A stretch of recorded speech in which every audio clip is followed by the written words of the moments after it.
If you could go back to a gaming generation and show them one game from modern times to inspire them in some way, what generation would you go back to and what would you show them?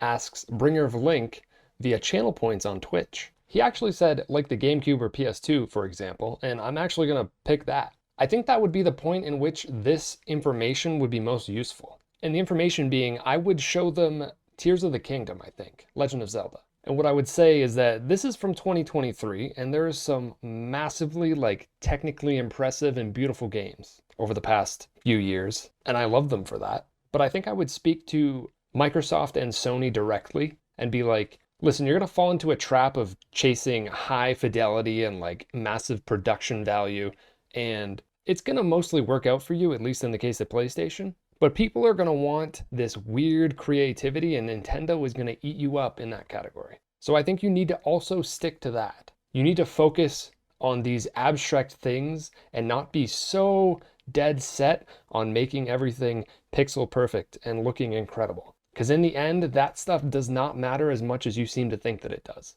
Maybe it's good for mass marketing and stuff, and I don't think that you should abandon that entirely, but I think you're ceding a lot of ground to Nintendo, and you're going to regret it. I love something like The Last of Us or the new God of War games pretty much just as much as I love the last two Zelda games, and I'm glad that both of these things can coexist. But recently, with the release of Astro Bot, I'm like, damn, I wish PlayStation was also just focused on just trying to make things fun and creative and silly and weird and innovative in these very weird specific pockets. And it would be nice to tell them 20 years ago that they shouldn't abandon it so hard.